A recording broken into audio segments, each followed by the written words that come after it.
Hi souls, it's me, Monica P. Hall, aka Conduit of Healing, and it is March 2014. As you may or may not know, this is my first vlog for 2014, and I'll tell you why.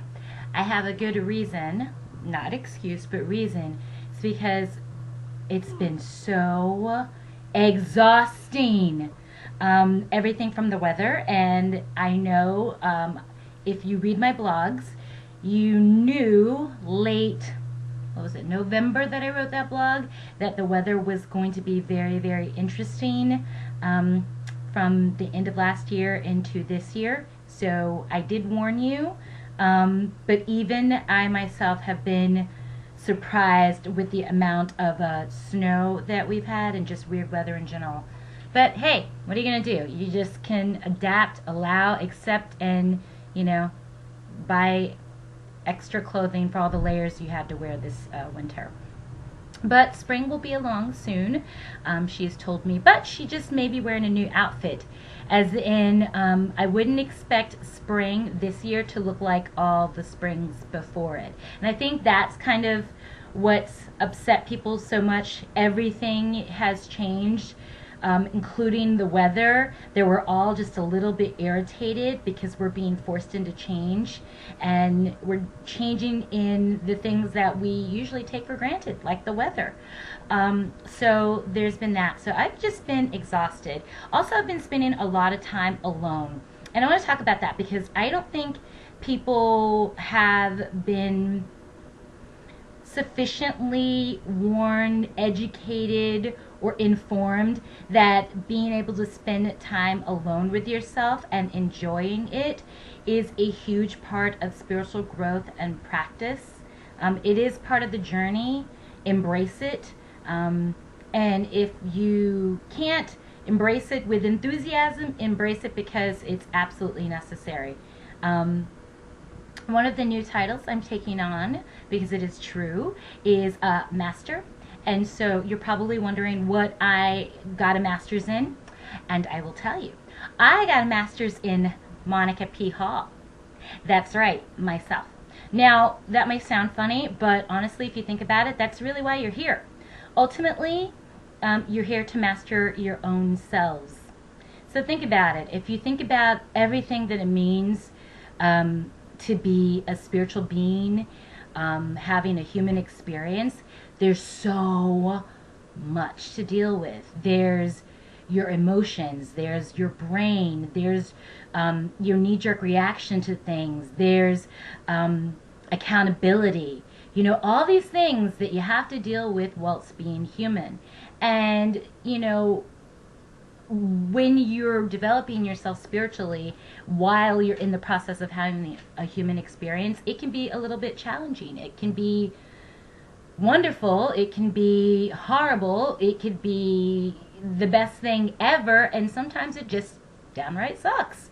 But the thing is that when you really know your own essence and the essence of from whence you came, the divine spark in you, the God in you, for lack of a better word, or the universe, the creator energy in you, you understand that that's pretty constant.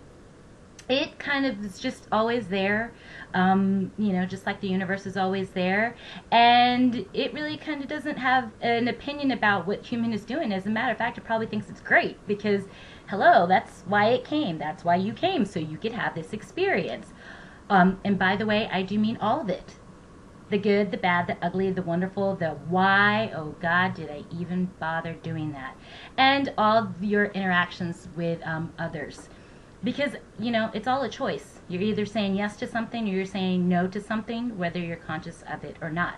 So, I'm calling myself Master because I have become so intimate with myself and have come to know myself so well that I have little pauses before I react to things to just check in to see whether or not I really want to commit to the reaction that I'm having, and whether or not I want to give it words, whether or not I want to give it action. So there definitely is a little space between feeling something and then acting on the feeling. And when you become a master of yourself, you really tune in and are present for that little space between how I'm feeling and how I'm going to react. So I'm feeling pretty good about that, but it's been almost 4 decades of work to get here. So yeah, almost 4 decades. Yeah, that was my soon-to-be age, people, just in case you care. Another thing I want to talk about is masculine and feminine energy. And this whole vlog was in the inspiration of my coming home from work, because I literally just got home. And my crew was reminding me of this dream I had probably about 4 or 5 years ago at this point. And in the dream, I was being shown a very baby pink room and a closet, and the closet was wallpapered in pink florals. I mean, it was just as girly as you could get. And in the closet was lingerie. And so I remember in the dream standing there going, what the heck am I doing in this oh so pink room? It's so girly that I could throw up. And the person, or my guide in the dream, was telling me, you know, these are the new weapons. Or do not. There is no try. Someone's texting me. We're going to ignore it. Hold on a second. I love my niece. That's all I got to say to that. So in the dream, I was being told that these lingerie pieces were the new weapons. And I was really confused. Weapons. So this is what I've understood over the years. Feminine energy and all things feminine are the new weapons for fighting all things that are overly aggressive or too masculine. And as you know, we've been dominated with a lot of masculine energy here on Terra Earth for a very, very long time. So we've lost touch with our feminine selves, the side of us that's nurturing, that's loving, that's caring, that feels something more than anger. And so this is what I had to learn myself, how to welcome being nurturing, being loving, being caring, as opposed to reacting with anger and hard masculine energy. Now, it's funny that I'm having this conversation with you about feminine energy being a woman, but the truth is, I was born a hard ass. I'm not even gonna lie. Very assertive energy. I think when I was younger, aggressive. But, you know, part of all of this, part of mastering yourself, is learning how to use all your tools. And I think that some people think that strength is displayed in not showing feeling, not showing vulnerability, not caring about things. And, you know, history teaches that's not true. When you don't care about yourself and you don't care about others, it really does cause a problem on a global scale, doesn't it? I mean, fighting where you could have conversations. Everybody wins, as opposed to there must be an ultimate winner and there must be an ultimate loser.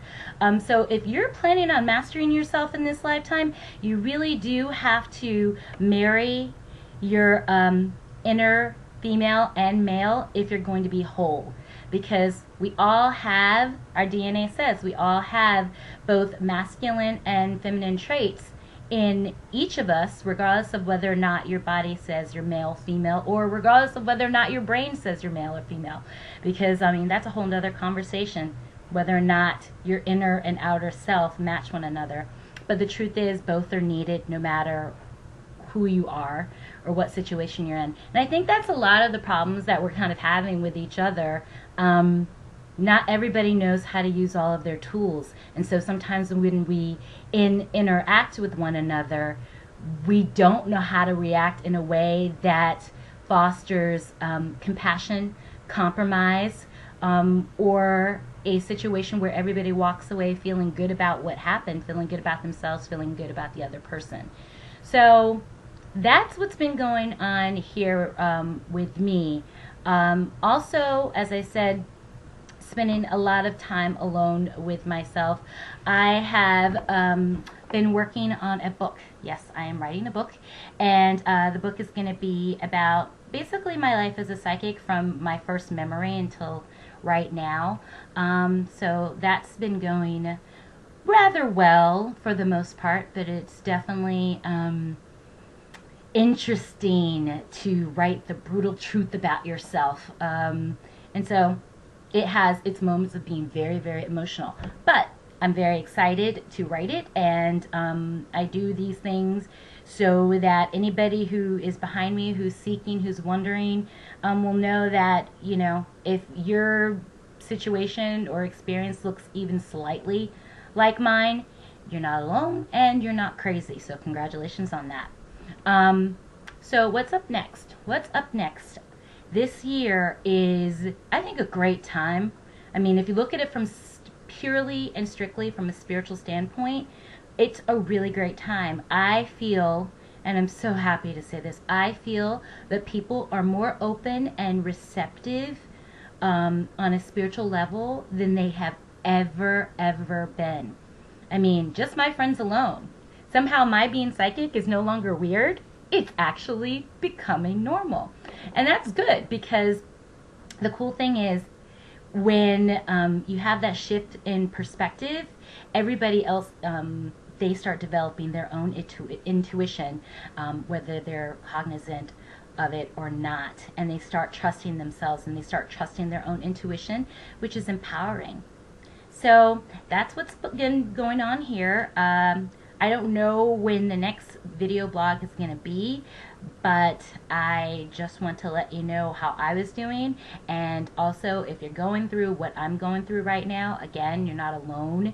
If you're feeling irritable lately, off, on, up, down, sideways, hey, you're still in the right place. And it doesn't necessarily mean that you're not happy. That's another thing. One thing I want to briefly mention about happiness. I don't care what you've been told or what you've been taught. Happiness is not an emotion. A lot of people still confused about that. Happiness is a state of acceptance and choosing to find the positive and the positive reaction and be in a place of experience, learning, and allowing. So it's a permanent place if that's what you choose for yourself. As I said, your inner divinity, your divine spark, your God is just there chilling, having a great time because it's having an experience.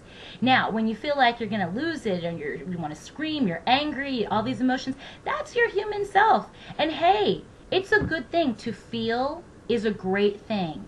If you lost your ability to feel all things that there are to feel, you would cease to be whole and questionably human. I'm just saying. So don't cut off your emotions. Have your emotions. Experience your emotions. Emotions foster creativity, music, television shows, fashion, paintings, jewelry, everything. Think about that. So much of what we create as a species comes from how we feel. So it's not something that you should cut off. It's not always something you should control, but it's something that you should be aware of and choose whether or not you want to have as an experience. Okay? So that's all I got for right now. Again, 2014, it's not boring. I'm so not bored. Sometimes I kind of wish I were, but yeah, that's not going to happen. All right, so mwah. Thank you so much for watching. Namaste. If you haven't, please feel free to subscribe to my blog on conduitofhealing.com, and you can subscribe right here to me on YouTube. And finally, look for Conduit of Healing Community on Google+. We like to have some interesting conversations there. And somebody's texting me again, so that means I gotta go. Bye!